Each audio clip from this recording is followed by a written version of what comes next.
Welcome to Skol Sessions, the Viking Athletics podcast where strength meets smarts. I am your host, Erik Castiglione, owner and head coach of Viking Athletics.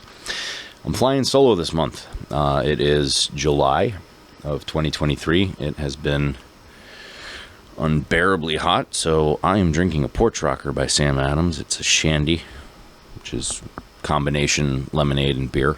Very refreshing, not very alcoholic.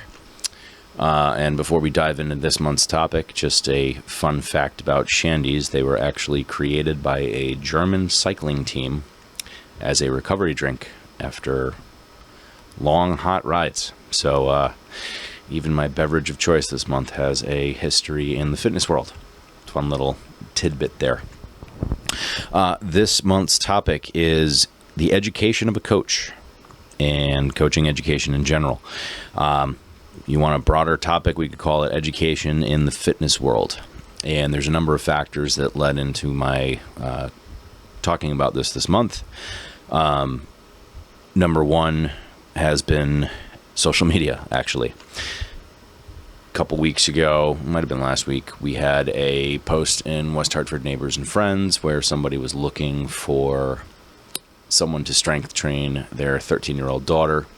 And one of the comments chimed in and said, whoever you choose, make sure they have a CSCS.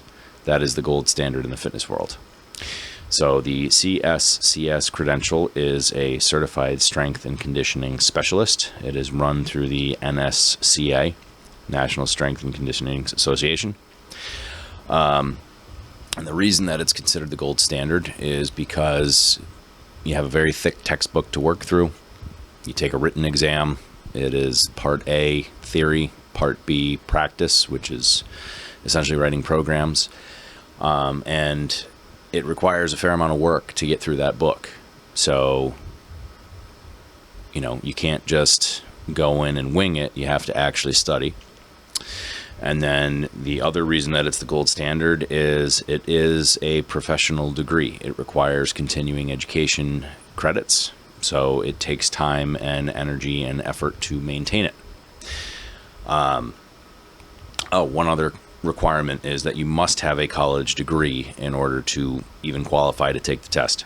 Doesn't have to be in exercise science or biomechanics or kinesiology. You could have an English degree, but as long as you have a college degree, you can go take that test. And then shortly thereafter, I posted on Facebook about a Instagram conversation I had last week. I try to use our gym's social media to, number one, celebrate our members. Number two, showcase what we actually do in the gym. And number three is to educate our followers. I'm very, very passionate about education when it comes to fitness. There's a lot of people out there spinning the wheels, putting their work in, and they get stuck. They don't see progress. I was one of them for a very long time, and while no effort is really truly wasted, it's just frustrating when you realize, you learn something and you're like, well, crap, I just wasted 3 years doing something when I could have been a lot more productive. So take it upon us, since our staff is incredibly well educated in this field, to share some tips, share some, nuggets of knowledge when it comes to training, why we use certain movements, what we're trying to accomplish. And I'm always telling our members, and pretty much anyone in general, you should always ask questions, and you should, ask why. And your coach should always be able to answer the question, why? And if they give you a cop-out answer like, oh, well, that's just the stimulus of the workout, it means they really don't understand it. And I don't tolerate that on my staff. Our staff will be able to explain it to you. They'll know exactly what we're doing and why we're doing it. So keeping that in mind, the post in question, we are working with some different squat stances this strength cycle in our CrossFit program. We are doing wide stance back squats to a box, and we're doing narrow stance front squats to a low box. Pretty much, when this person engaged me through direct messages, I thought they were actually curious and asking questions, and I'm always happy to educate people as to why we're doing something or how to use a particular tool. And in this case, I thought that's where the conversation was headed, and it became abundantly clear early on that they didn't like the method that we were using. They were trying to basically call us another dangerous CrossFit gym that doesn't know what they're doing. And, I started talking about joint angles and lever arms and why a wide stance is challenging and how it actually helps people focus on their posterior chain, etc., yada, yada, yada. If you really want to get into the nitty gritty, shoot me an email. Happy to have that conversation with you. And he engaged in the logical fallacy of appealing to experts, I guess is what you would call it. He tried to come over the top and shut me down by saying that I didn't hold a particular credential. I didn't have my CSCS. So I had no business talking about physics and biomechanics because I lacked this particular credential. So I came over the top and basically threw my formal education in his face. I have a bachelor's of science in engineering from Yale and a master's in engineering from Villanova. So yes, I have a pretty solid grasp on foundational mechanics, and he blocked me after that. But, I probably wasn't the best strategy to come over the top and throw that in his face. But the fact is, if you're going to try to credential shame somebody, you better know who you're talking to. I myself have accumulated somewhere around 30 credentials over the years, and the reason for that is because I do love learning about this stuff and I want to know as much as I can. And I encourage everybody to read. The problem is the fitness industry is rife with fitness influencers and people pushing product and quick fixes and hacks and all this other stuff that just doesn't work.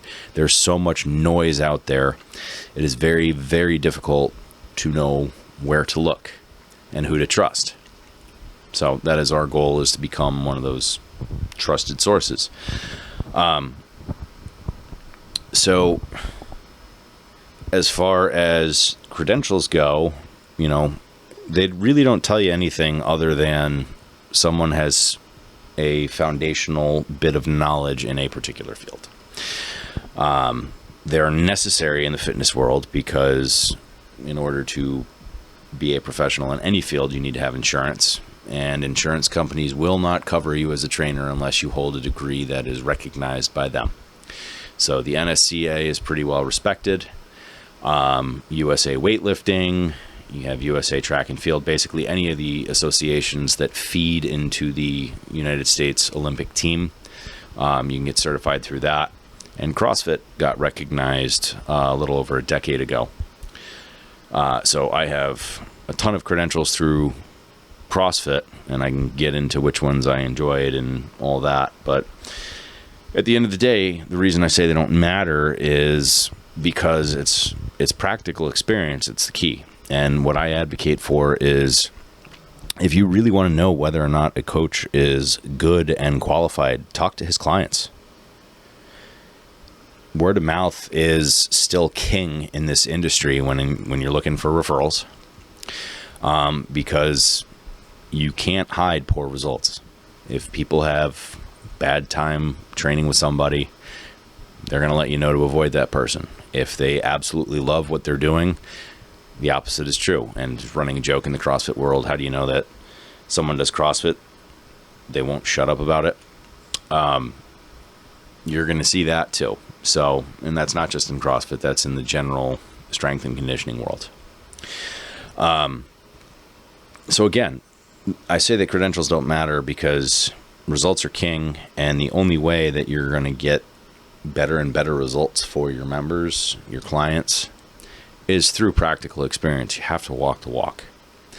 And, I have a lot of experience with this on both ends of the spectrum. One of my first individual coaches maintained his ISSA, I don't remember the name of the organization, personal training certification. That was it. That was the only credential that he maintained because it allowed him to carry insurance. Everything else was self-taught. Lots of time in the trenches as a coach, lots of time in the trenches as an athlete himself. He was a former semi-pro rugby player, competitive strongman and powerlifter. And, I shouldn't say that was that was the only one he maintained. He also got his CrossFit level 1. And for those CrossFitters listening, this guy at the time he's 6'1", 275. Very, very big human being, very strong. And he finished his Fran in sub 4. And if anyone in the CrossFit world remembers Lisbeth Darsh, she was a early CrossFit advocate, did a lot of work with inclusivity. She was at his level 1 cert and flat out told him, I've never seen anyone your size move that way. So he kind of broke the mold. But again, he's trained thousands of humans without any real formal education in the subject. Contrast that with, I had another coach at another gym that I was aware of who, at one point, I think he had accumulated 5 certifications in a very short amount of time, maybe a year and a half. He had a ton of cash to burn and just kept going to them. But he didn't really understand what was being taught, and he misconstrued a lot of the key points. He also had a very big problem with communication. He couldn't effectively communicate what he was trying to get people to do. So it didn't matter that he had accumulated this many credentials, he couldn't actually coach people. So that's the reason that I say they really don't matter.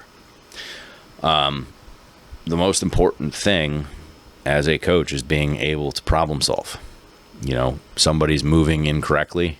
Okay, we got to recognize there's a problem, diagnose it, and figure out how to correct it, whether it's a little bit of a form correction that you can handle right then, or what is the ultimate goal when it comes to strength training?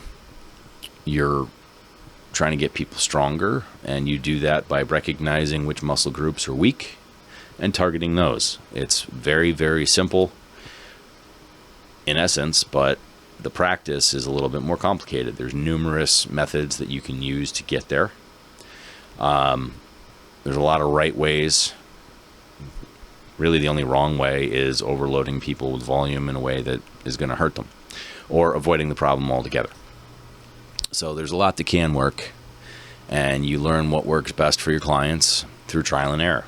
Everybody's different. There's a case of N=1 for everything. You've got your general rules, and then you're going to have 10 exceptions to every rule, because no two humans are the same.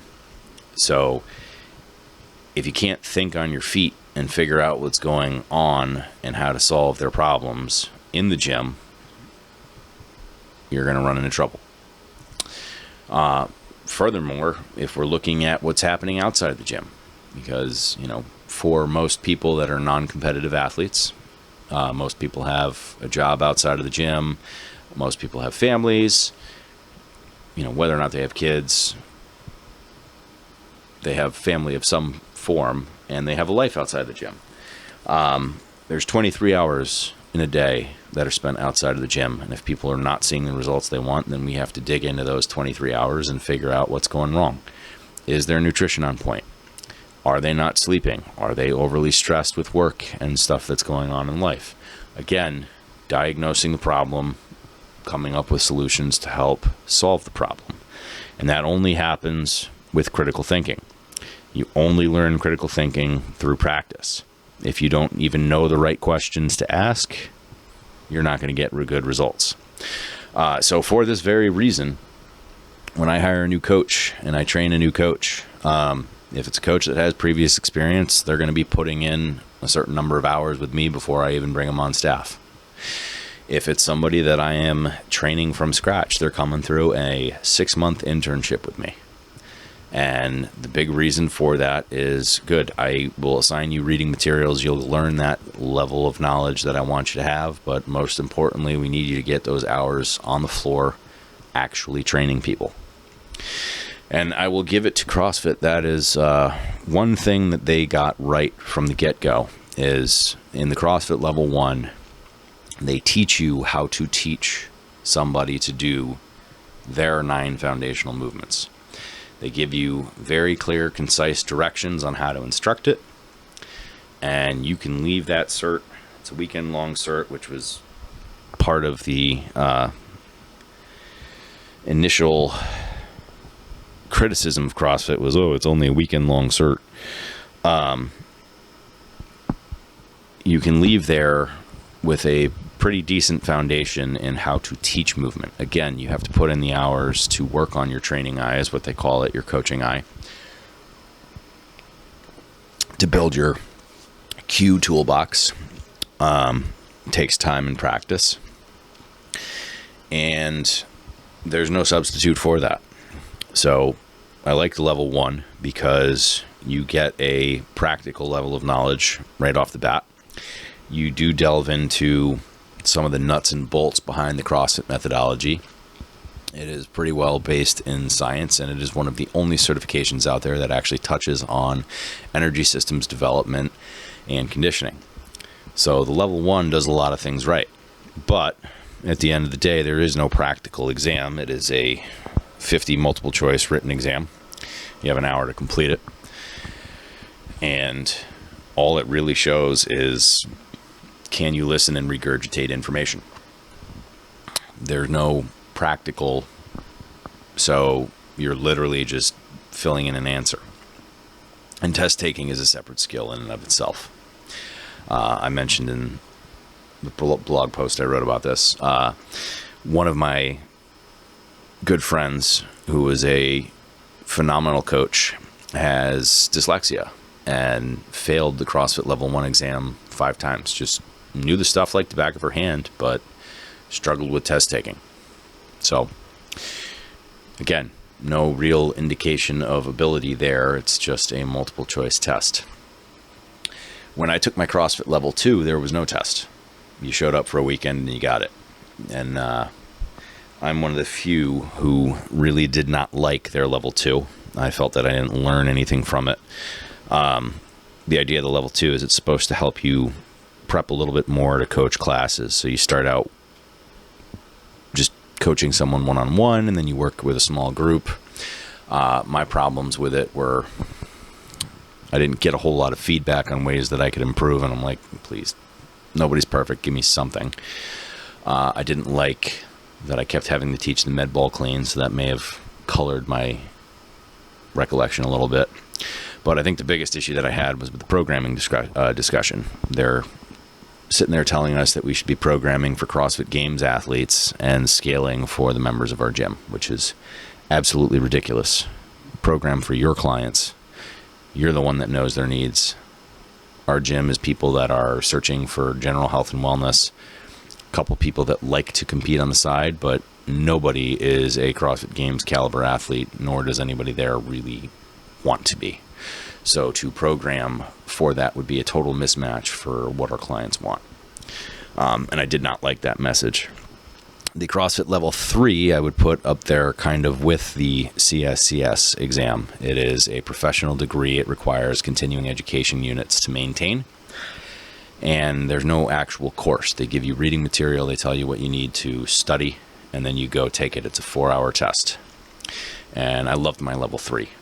Part of that is because there was a lot in there that was practical. You had to watch video and essentially make corrections for people. You had to watch video of people moving, diagnose what the most common flaw was.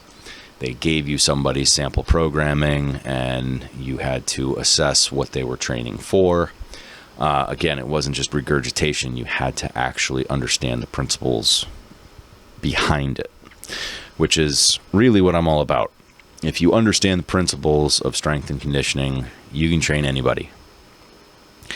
And when it comes to strength training, that information has been around for a very, very long time.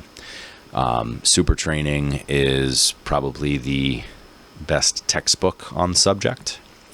Gotta love the Soviets and their secrets. Louis Simmons is the one that really brought that into the U.S. back in the 80s. Anything written by him and Westside Barbell delves into slightly different methods based on Supertraining. If you're into building muscle mass, we call that hypertrophy. Arnold's Encyclopedia of Bodybuilding is still the gold standard. And again, he didn't have any formal education in this. He just went in the gym and found what worked and what didn't. There's so many resources out there, but the problem that we see a lot today is everybody has that need for instant gratification. You've got these fitness influencers out there that push quick fixes, and nobody wants to read an actual textbook on the subject. Nobody wants to read a 3,000 to 4,000 word article. T-Nation used to be a great resource. If you dig through the archives, you can still find some great articles by very well-respected coaches. You got Mike Robertson, you got Eric Cressy, you've got Jason Brown, Dr. John Russin, Joe DeFranco. There's a lot of big names in the strength world. What is a little less well-established has been the conditioning side of things. Joel Jameson is phenomenal. I'm finished his Bioforce certified conditioning coach. He does a great job of breaking down the different methods of conditioning, and really what they do. CrossFit takes a lot. Well, I shouldn't say it takes a lot. Joel came out with his certification after CrossFit was around, but it kind of explains why a lot of what CrossFit does actually works. CrossFit is concerned a lot with particular movements that they're executing, whether they're light or heavy, how many total repetitions you're doing, and they define low, medium, or high volume based on that, but they don't actually distinguish between the movements. So like anything over 200 repetitions is considered a high volume workout, but let's say I'm sitting there jumping rope, you can get through 200 single rope jumps in 2 minutes. And suddenly that's now a high volume workout. I think the movements matter a little bit more, and that arbitrary delineation doesn't really work. But I like the thought behind it. They're trying to define all this stuff. So, why is it that certain workouts leave you incredibly winded, sucking air like you're coughing up a lung? The conditioning certifications go into that. And I give CrossFit a lot of credit because they're one of the first to talk energy systems, but they don't really, and they briefly mention rest intervals as well, but they don't really show you how to use that from a practical side. That's kind of where CrossFit has always lacked, is on the programming side of things. So another course that was really great was the CrossFit Aerobic Capacity run by Chris Hinshaw. He does a great job of kind of cleaning up the basic CrossFit level 1. So he ties in muscle fiber types to energy systems and what fuels what. And he just delves into that in a way that you kind of wish the level 1 would do. And he gives you practical ways to train each energy system as well. So we've certainly seen in the last decade or so a lot more about what conditioning is kind of come out, and there's a little bit more of a formal education on that. Strength has been well established for a long time, and the different types of strength as well. Well, you're talking explosive strength, max effort, speed strength, strength speed. There's a whole continuum, and ultimately, like I said, if you understand the principles, you can train anybody for any goal. It's a matter of problem solving, and you need that base level of knowledge. And most of that can be very well self-taught. If you have an expert and you can spend time with them, great, even better. But ultimately, a lot of this, if you know where to look, you can find it, you can learn it, and you can go from there. One of the things that I think is going to lead to a further degradation in coaching education, unfortunately, we see it now already with the outsourcing of programming. And if you're a business owner and the argument against writing your own programming is people don't know how to do it, and it's time consuming. So business owners like to outsource it. It frees up their time to focus on sales and other things. I still do it because I enjoy it, and I'm not ready to give it up yet. But for people that outsource it, the problem that they run into is if you're going outside of your own gym, you've got somebody who has no concept of who your athletes are. And once again, you run into the potential mismatch between goals and what the programming is actually accomplishing. And the argument is always, oh, well, you tailor it to the individual. Okay, that works to an extent, but if I have an endurance athlete and they are only working explosive power because that's what this programming is geared towards, then we have a mismatch, and that's not going to help them. Endurance athletes should absolutely work on explosive power, but again, only insofar as it's going to help them push up hills and support their chosen sport. We don't need them to turn into a track and field athlete that's going to be jumping. So you see that. I have no problem with the business owner giving the programming over to somebody else in their gym. That's another one of their coaches that knows the clientele, and I really encourage every gym owner to find somebody or train somebody to do that, because nobody is going to know your clientele better than the people already in your gym. But again, that's just me. What we see now with CrossFit is trying to add value to their affiliate fee. And so they're now providing CrossFit affiliate programming to affiliates for free. Instead, there's software platforms out there like Modify, MindBody that are now serving as the middlemen, and you have to pay them to access that programming. The cynic in me is amused. But these programs are done for you, and there's a lesson plan that is given to you, and you're literally just reading a script. And they claim that it's, adding value and doing a service. I would argue the opposite. It removes any need for the coach to be able to look at the program, try to dissect what's going on, and understand it. You're literally reading off a script. You don't need to understand it. It's done for you. And so it limits their development of critical thinking. And again, with problem solving, the only problem solving then left is, how do I set this up? And if somebody's form is off, can I fix that? But there's no bigger picture thinking. So I would actually argue that outsourcing can do a disservice to the coaches, especially if they're following a lesson plan. And where we're headed in the future is AI can now write programs, and I've heard they're halfway decent. But once again, if you don't already have that foundational understanding, you're just having someone else do the work for you, and you're mimicking it. And you can get some decent results with that to a point. But again, if you're not building those critical thinking skills, you're not going to be able to help people beyond a certain point, and they're going to end up leaving. They're going to go somewhere else because they stop seeing results with you. So it's certainly a tool that can be leveraged, but there is no substitute for that base level of knowledge. And that's why I'm a huge proponent of education in this field. Is you got to be able to think, you got to be able to problem solve. And it comes down to having that foundation.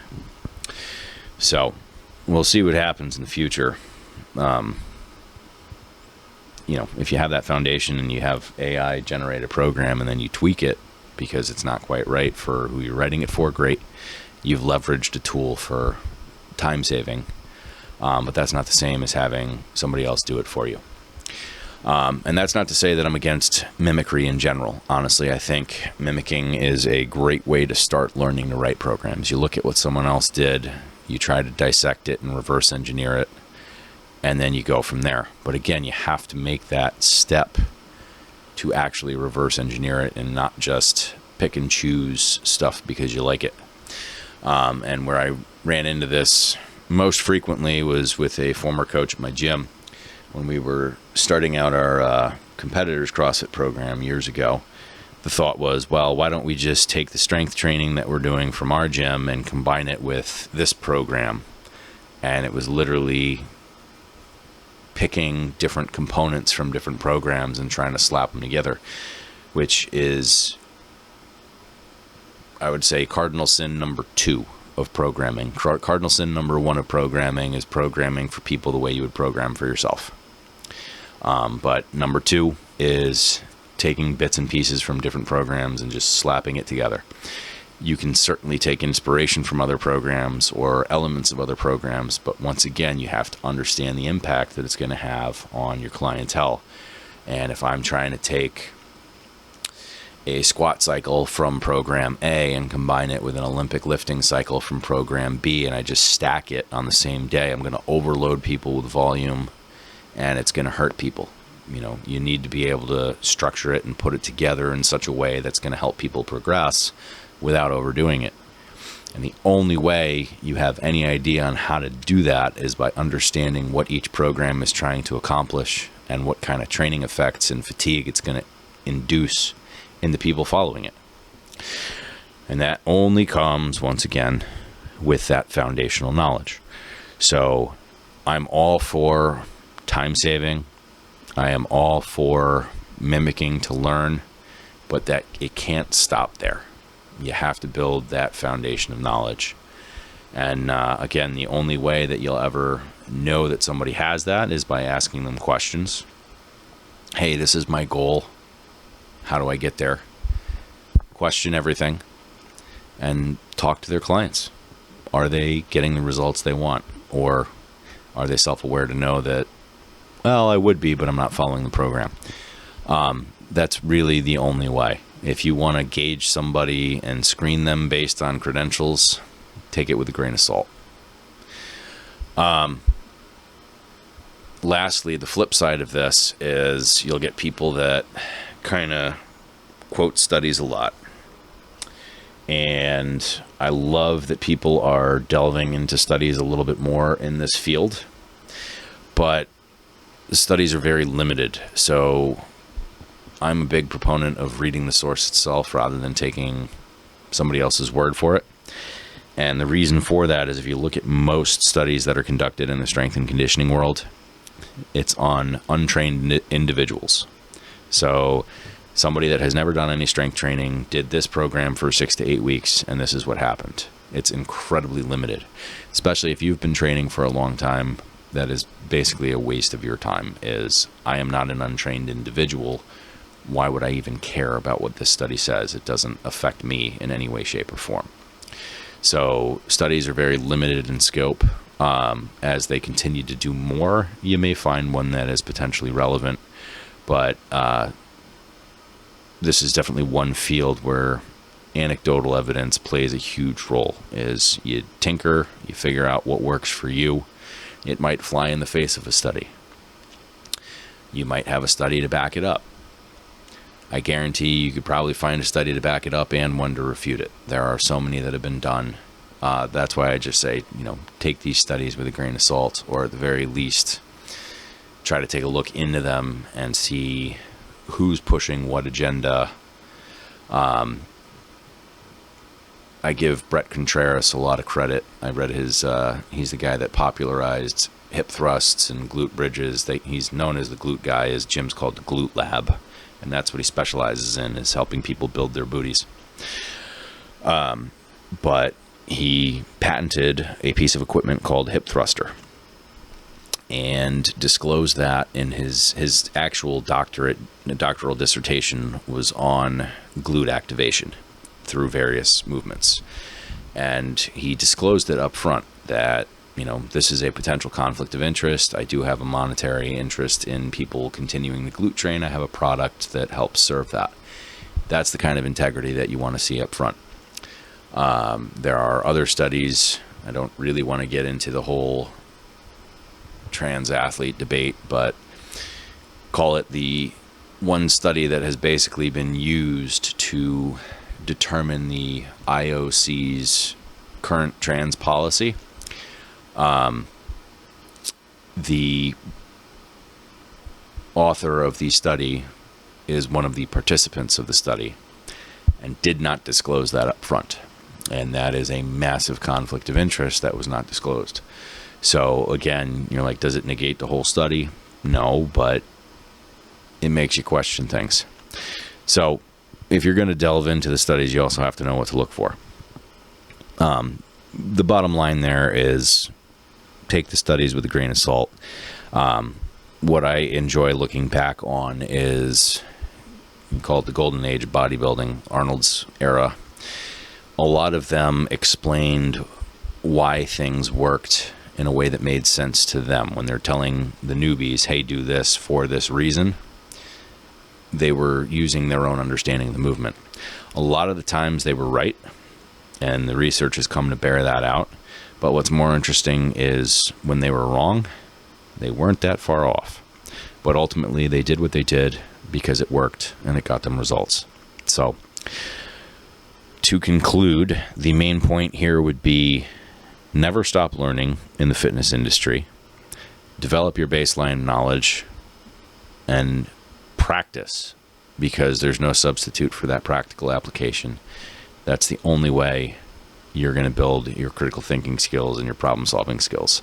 And ultimately it comes down to, are you getting your target demographic the results they want? So that is my long rant on the subject. And since it's just me flying solo, I haven't really had a chance to enjoy this porch rocker. So I'm going to go do that now. We'll see you guys next month. Skol.